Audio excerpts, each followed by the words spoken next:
पर हार्दिक पटेल कांग्रेस में शामिल हो गए हैं। लगातार सुबह से हम आपको अपडेट दे रहे थे। कांग्रेस वर्किंग कमेटी के इजलास में हार्दिक पटेल जो हैं वो कांग्रेस में शामिल हो चुके हैं। हार्दिक पटेल ने कांग्रेस का हाथ थाम लिया है। सीवीसी की मीटिंग में कांग्रेस ने मोदी हुकूमत पर हमला किया। कौमी मुफादात के साथ समझौता करके हो रही है सियासत, ये कहा गया। साथ ही ये भी कहा गया कि अवाम मुतासिर है, लेकिन मोदी खुद को मुतासिर दिखाने की कोशिश करते हैं। बेहद अहम खबर, हार्दिक पटेल कांग्रेस में शामिल हो चुके हैं। कांग्रेस वर्किंग कमेटी के इजलास में भी शामिल हुए हैं। लगातार हम अपने तमाम रिपोर्टर से बात कर रहे थे, उनका यही कहना था कि आज की जो ये मीटिंग है कांग्रेस की काफी अहम हो सकती है, सीवीसी की मीटिंग। और सबसे अहम खबर यही है कि हार्दिक पटेल कांग्रेस में शामिल हो चुके हैं। हार्दिक ने कांग्रेस का हाथ थाम लिया है। तमाम कांग्रेस के जो सीनियर लीडर हैं वो इस मौके पर वहां पर मौजूद रहे हैं और उन सब की मौजूदगी में, चाहे राहुल गांधी की बात की जाए, प्रियंका गांधी की बात की जाए, सभी की मौजूदगी में हार्दिक ने कांग्रेस का हाथ थामा है।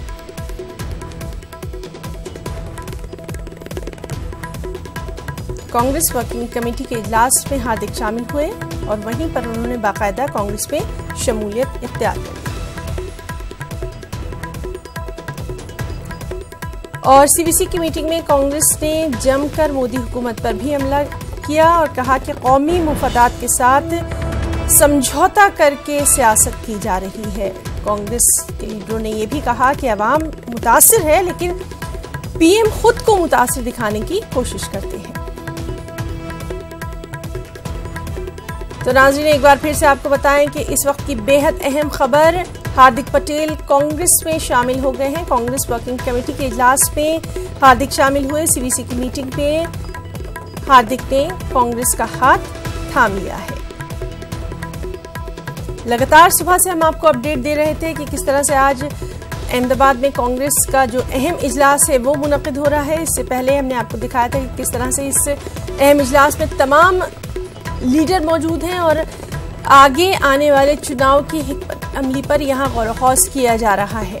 चलिए, हमारे साथ मौजूद है हमारे साथी आरिफ आलम। आरिफ, हार्दिक ने कांग्रेस का हाथ थाम लिया है, अपडेट।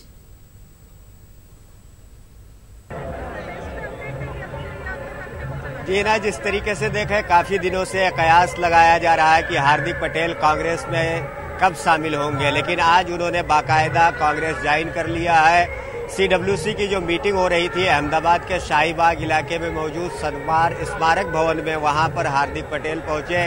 कांग्रेस अध्यक्ष राहुल गांधी, सोनिया गांधी और प्रियंका गांधी के मौजूदगी में हार्दिक पटेल ने कांग्रेस ज्वाइन किया और ये कहा है कि अब कांग्रेस की विचारधारा के साथ हार्दिक पटेल है। कहीं ना कहीं जिस तरीके से गुजरात में हालात बने हुए थे, एक के बाद एक लगातार करीब 4 विधायकों ने इस्तीफा देकर बीजेपी ज्वाइन कर दिया है। ऐसे में कांग्रेस के लिए हार्दिक पटेल का कांग्रेस ज्वाइन करना बहुत बड़ी बात है और कहीं ना कहीं ये जिस तरीके से कांग्रेस की हालत थी उसको मजबूती मिलेगी। आरिफ, जामनगर सीट से लड़ने का इरादा जाहिर किया है क्या हार्दिक ने?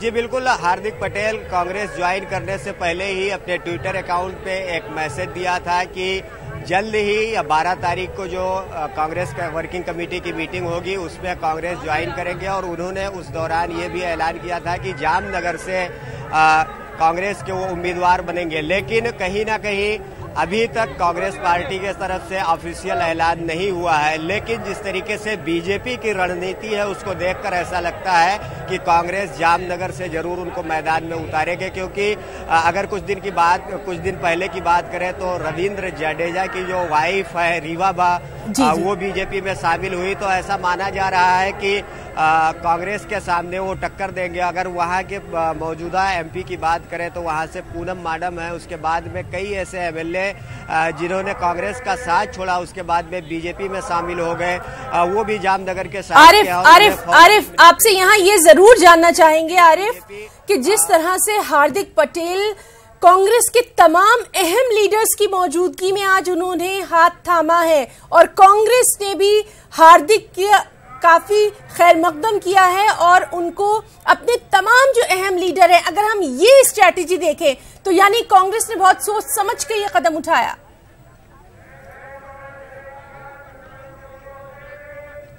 जी बिल्कुल, इसको समझने के लिए विधानसभा इलेक्शन तक मैं ले जाऊंगा। विधानसभा इलेक्शन के दौरान गांधीनगर में ही अल्पेश ठाकुर जो नौजवान चेहरा थे उन्होंने जब कांग्रेस ज्वाइन किया था तब बाकायदा राहुल गांधी के मौजूदगी में ज्वाइन किया था। तो कहीं ना कहीं अपने आप में ये नौजवान चेहरा हार्दिक पटेल पाटीदार बिरादरी का एक नौजवान चेहरा है, युवाओं की बात करता है, बेरोजगारों की बात करता है, रिजर्वेशन की बात करता है, किसानों की बात करता है। तो ये एक ऐसा चेहरा है जिसके ज्वाइनिंग पर पूरी पार्टी एक साथ होनी चाहिए। इसके लिए ये पूरी कोशिश की गई है और ये कहीं ना कहीं कहा जा रहा था कि हार्दिक पटेल के ज्वाइन होने के बाद में एक नाराजगी का माहौल होगा कांग्रेस पार्टी में, लेकिन अभी तक ऐसी नाराजगी का माहौल कांग्रेस में नहीं देखने को मिला है। हिना, इस वक्त मैं बताना चाहूंगा कि इस वक्त गांधीनगर के अडालज इलाके में जो कांग्रेस वर्किंग कमेटी की मीटिंग है उसके फौरन बाद यहाँ पर कांग्रेस की एक बड़ी रैली है। मैं आपको दिखाऊंगा कि किस तरीके से यहाँ पर लोगों की भीड़ जमा हो रही है और पहली बार ऐसा हो रहा है कि गुजरात के कोने कोने से लोग यहाँ पर आ रहे हैं और रैली में हिस्सा ले रहे हैं। पहली बार ऐसा होगा जब प्रियंका गांधी जो है उनको बड़ी जिम्मेदारी मिलने के बाद में वो एक रैली को संबोधित करने वाली है और पूरी कांग्रेस पार्टी एक मंच पर यहाँ पर जमा होगी। सोनिया गांधी हो, राहुल गांधी हो, प्रियंका हो, मनमोहन सिंह हो, गुलाम नबी आजाद हो, अहमद पटेल हो, इसके अलावा कांग्रेस के जितने आला लीडरान हैं वो यहाँ पर मौजूद रहने वाले हैं। जिस तरीके से वर्किंग कमेटी में जो रणनीतियां बनाई गई है वो लोगों के सामने रखा जाएगा।